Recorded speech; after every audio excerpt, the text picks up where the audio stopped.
«1984» de George Orwell. Segunda parte. Capítulo 2. Winston recorrió el camino moteado de luces y sombras. Atravesó charcos de oro allí donde se apartaban las ramas. Debajo de los árboles, a su izquierda, el terreno estaba cubierto de campanillas azules. El aire parecía besarle la piel. Estaban a 2 de mayo. Del corazón del bosque llegaba el arrullo de las palomas torcaces. Había llegado un poco pronto. El viaje no había tenido dificultades, y la chica le había parecido tan segura de sí misma que Winston estaba menos asustado de lo que lo habría estado en condiciones normales. Confiaba en que sabría encontrar un lugar seguro. Por lo general, no era prudente creerse más a salvo en el campo que en Londres. Claro que no había telepantallas, pero siempre estaba el peligro de que hubiese micrófonos ocultos capaces de grabar y reconocer tu voz. Además, no era fácil hacer el viaje solo sin llamar la atención. Para distancias inferiores a 100 kilómetros no era necesario un visado, pero a veces había patrullas en las estaciones de ferrocarril que examinaban la documentación de cualquier miembro del partido a quien encontraran allí, y que hacían todo tipo de preguntas comprometidas. En cualquier caso, no se había topado con ninguna patrulla, y tras salir de la estación, se había asegurado con precavidas miradas de que nadie le seguía. El tren estaba abarrotado de proles, con ánimo festivo debido al tiempo veraniego. El vagón, con asientos de madera, en que había viajado, estaba ocupado hasta los topes por una sola familia muy numerosa, que incluía desde una bisabuela desdentada hasta un bebé de 1 mes. Iban a pasar la tarde con la familia política en el campo, y como confesaron sin tapujos a Winston, a comprar un poco de mantequilla en el mercado negro. El camino se ensanchó, y al cabo de 1 minuto llegó al sendero del que le había hablado la joven, un mero camino de cabras que se perdía entre los arbustos. No tenía reloj, pero aún no podían ser las 15. Las campanillas eran tan abundantes que resultaba imposible no pisarlas al andar. Se arrodilló y empezó a coger unas cuantas, en parte por pasar el rato, pero también con la vaga idea de reunir un ramo de flores para regalárselo a la joven. Había recogido un ramo muy grande y estaba olisqueando su aroma vagamente empalagoso cuando un ruido a su espalda lo dejó helado. El crujido inconfundible de un pie sobre las ramas secas. Siguió recogiendo campanillas. Era lo mejor. Podía ser la chica o que le hubiesen seguido después de todo. Darse la vuelta era como reconocer su culpabilidad. Arrancó otra y otra. Una mano se posó suavemente en su hombro. Alzó la vista. Era ella. La chica movió la cabeza, evidentemente para indicarle que guardara silencio. Luego apartó los arbustos y le guió rápidamente por el estrecho sendero en dirección al bosque. Estaba claro que había estado allí antes, pues esquivaba las zonas fangosas como por costumbre. Winston la siguió sin soltar el ramo de flores. Su primera impresión había sido de alivio, pero al ver el cuerpo esbelto y vigoroso, moviéndose delante de él, con la faja escarlata lo bastante ceñida para resaltar la curva de sus caderas, le oprimió el peso de su propia inferioridad. Incluso entonces le pareció probable que cuando se volviese a mirarlo, cambiara de idea después de todo. La dulzura del aire y el verdor de las hojas le amedrentaban. De camino hasta allí, el sol de mayo ya había hecho que se sintiera sucio y desfallecido, una criatura de ciudad, con el hollín de Londres incrustado en todos los poros de la piel. Se le ocurrió que lo más probable era que hasta ese momento ella no lo hubiese visto a plena luz del día.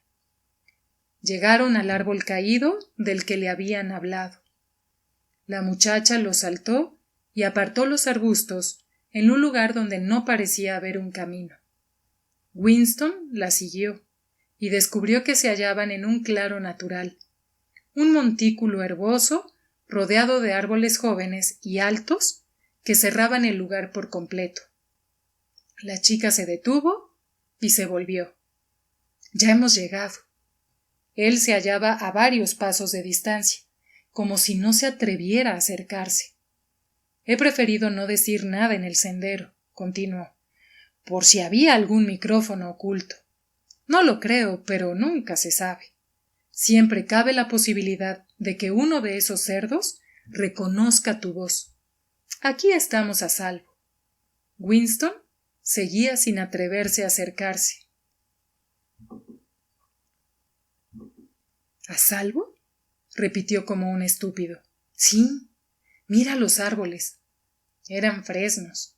Alguien los había talado hacía un tiempo y habían vuelto a brotar formando un bosque de pértigas, no más gruesas que la muñeca de un hombre. No hay nada lo bastante grande para ocultar un micrófono. Además, ya he estado aquí antes. Solo estaban hablando. Winston se las había arreglado para acercarse un poco. Ella se plantó muy erguida ante él, con una sonrisa que parecía levemente irónica, como si se preguntara por qué actuaba de manera tan lenta. Las campanillas se habían esparcido por el suelo como si tuviesen voluntad propia. Winston le cogió la mano. ¿Podrás creer? Dijo, que hasta este momento no he sabido de qué color eran tus ojos. Vio que eran castaños, un poco más claros que marrones, con pestañas oscuras. Ahora que has visto cómo soy en realidad, ¿todavía soportas mirarme? Sí, es fácil. Tengo 39 años, una mujer de la que no consigo librarme, varices y 5 dientes postizos. Me trae totalmente sin cuidado, respondió la joven. Un instante después, sin que fuese fácil decir quién de los dos hizo el primer movimiento, ella estaba entre sus brazos. Al principio Winston solo sintió incredulidad.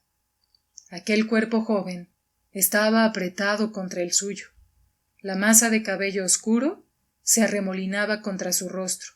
Y sí, de verdad ella había alzado la cabeza y él le había besado la boca grande y roja. La muchacha le había rodeado el cuello con los brazos y le estaba llamando cariño, adorado, amor.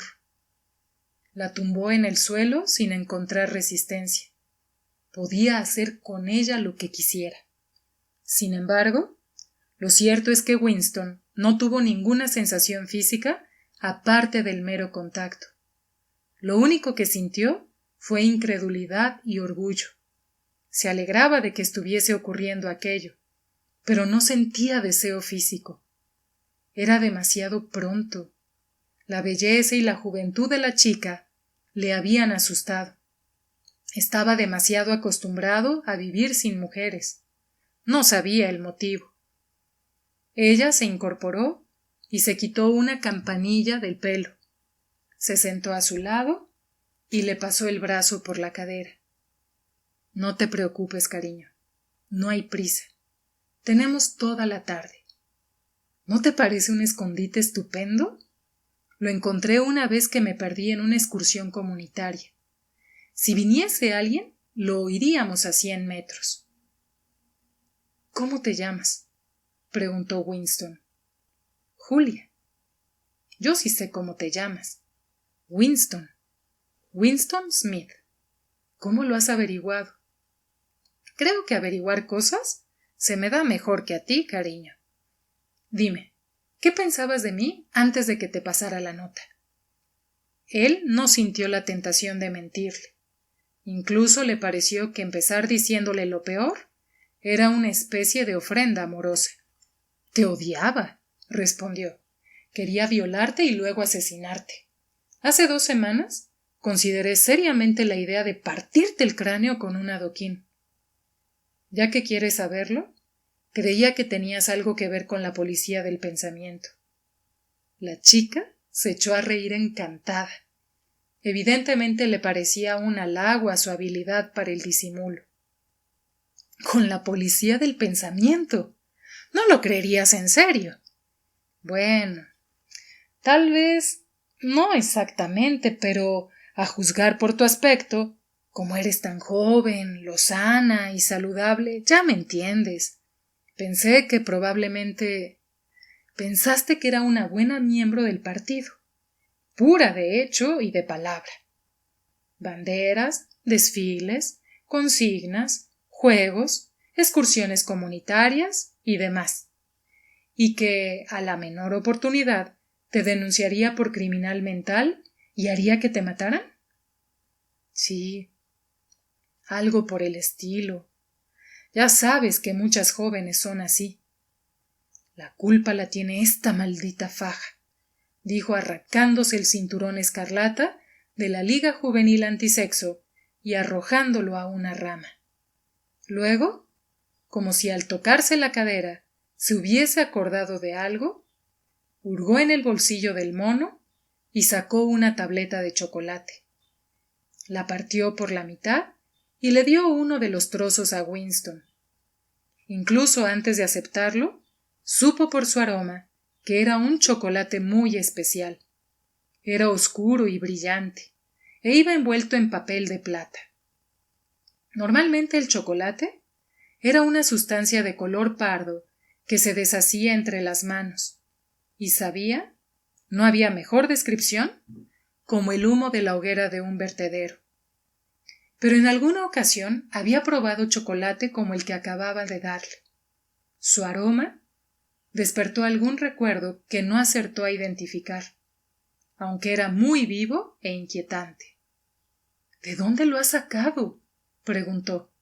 Del mercado negro, respondió ella con indiferencia.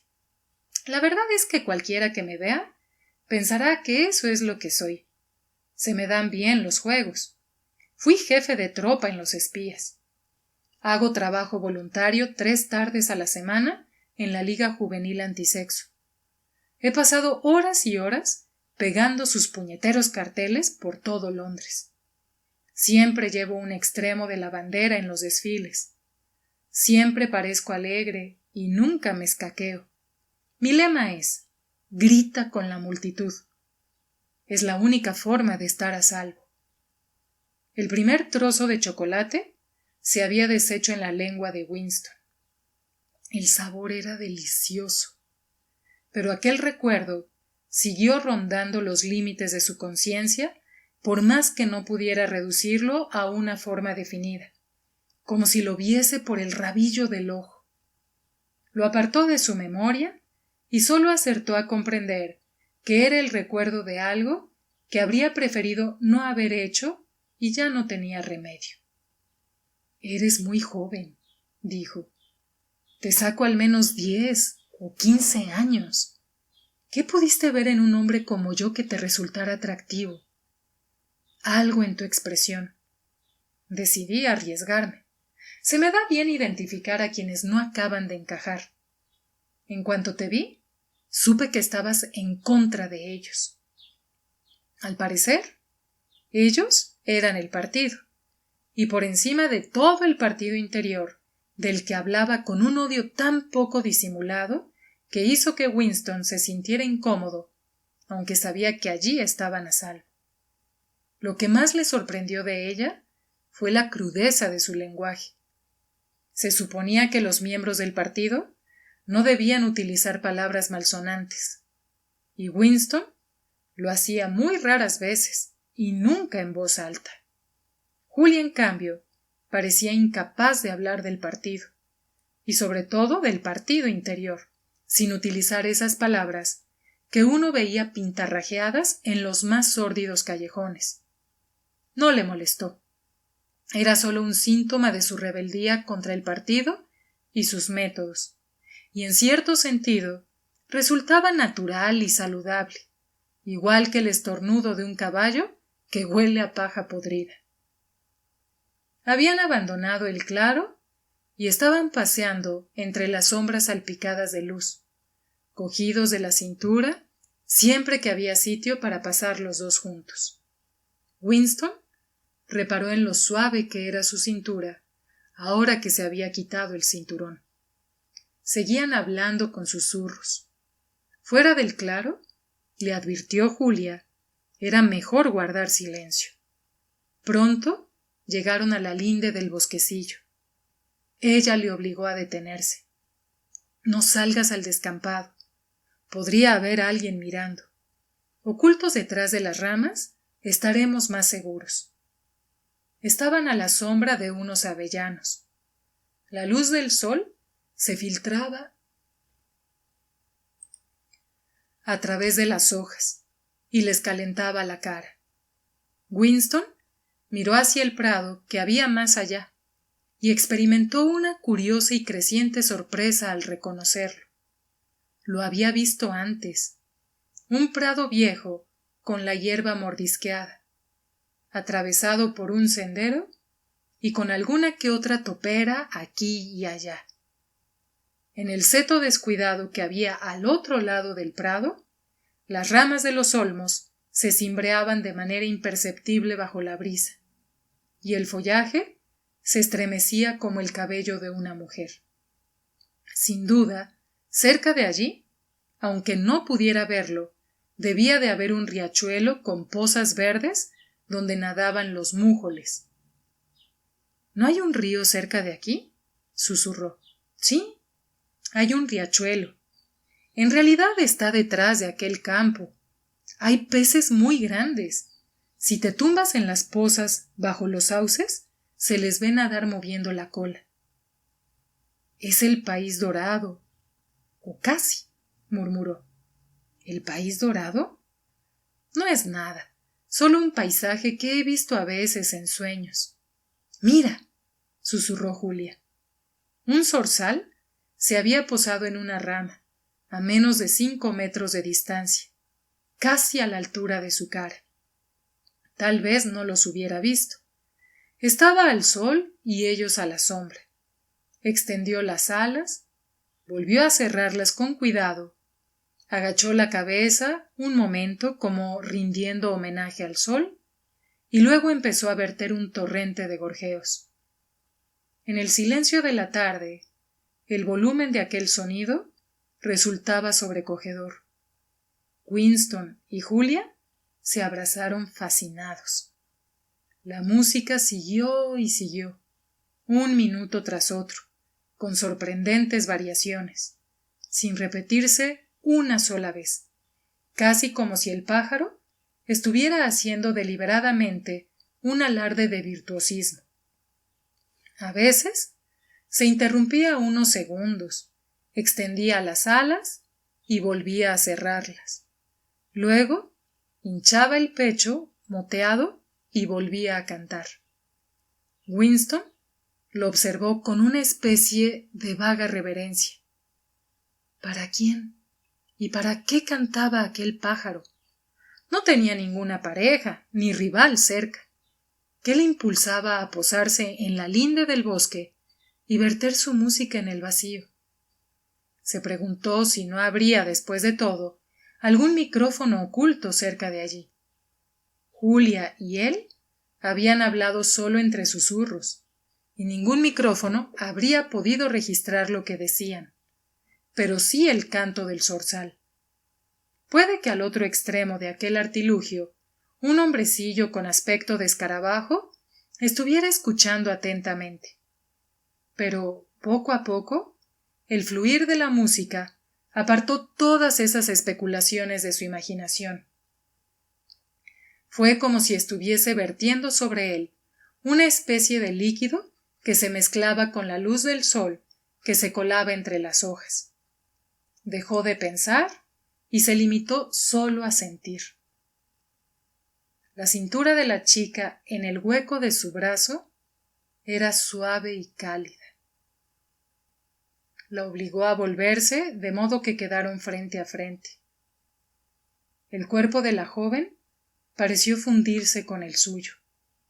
Pusiera donde pusiera las manos, todo era tan flexible como el agua.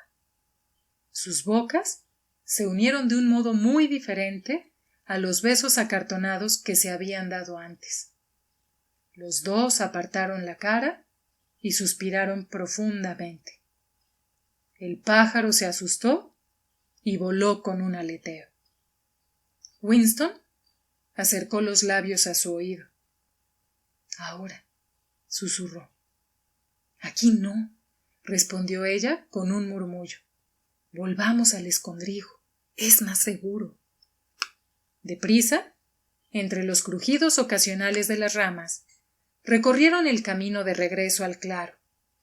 Una vez en el círculo de árboles, Julia se volvió hacia él.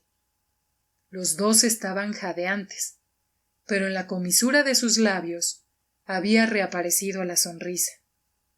Se quedó mirándolo un instante. Luego toqueteó la cremallera del mono. Y sí, ocurrió casi como en su sueño. Casi con la misma habilidad que había imaginado, se quitó la ropa y la arrojó a un lado con aquel gesto majestuoso que parecía aniquilar a toda una civilización. Su cuerpo brilló blanco al sol. Pero por un instante, Winston no se fijó en su cuerpo. Sus ojos estaban clavados en el rostro pecoso y en aquella sonrisa vaga y descarada. Se arrodilló ante ella y cogió sus manos entre las suyas. ¿Has hecho esto antes? Pues claro, cientos de veces, o más bien decenas. ¿Con miembros del partido? Sí, siempre con miembros del partido. ¿Con miembros del partido interior? No, con esos cerdos no, aunque muchos no durarían si tuviesen la menor ocasión. No son tan santurrones como pretenden. A Winston se le aceleró el corazón. Lo había hecho decenas de veces. Deseó que hubiesen sido cientos, miles.